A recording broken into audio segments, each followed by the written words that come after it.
সকাল বন্ধুরা, ভালো আছেন নিশ্চয়ই সবাই।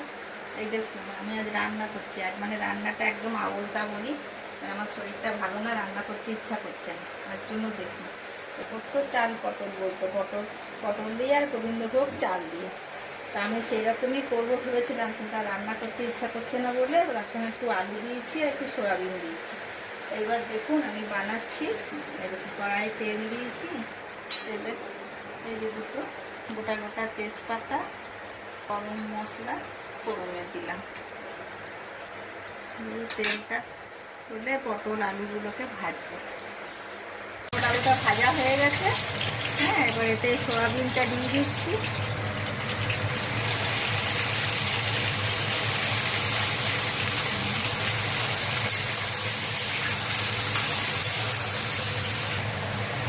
দেখুন আদা বাটা দিলাম।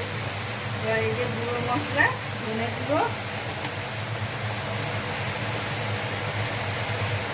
জিরে গুঁড়ো,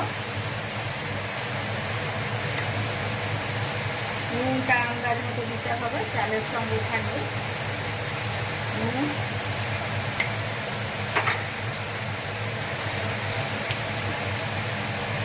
হলুদটাও সেরকম আন্দাজ করেই দিতে হবে।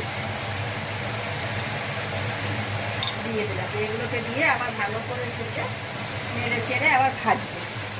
দেখুন হয়ে গেছে ভাজা।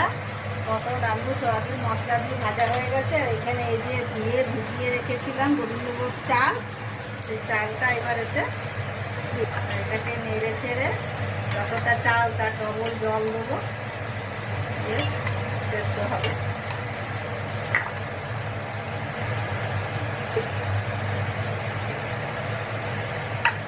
ঢাকা দিয়ে দেবো। 10 মিনিট পর নরম খুলে দেখবো, আবার আপনাদেরকেও দেখাবো। হয়ে গেছে। দিলাম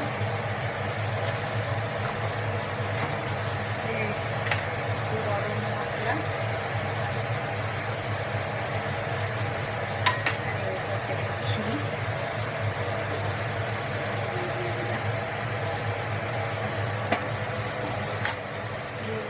ছেড়ে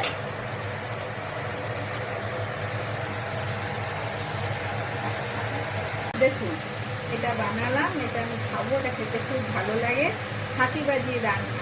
আমি সকলকেই বলছি রান্না করতে ইচ্ছা না করে এইরকম করে করে খাবেন, দেখবেন খেতে খুব ভালো লাগবে। ছোট বড় বাচ্চা সবার খেতেটা ভালো লাগবে।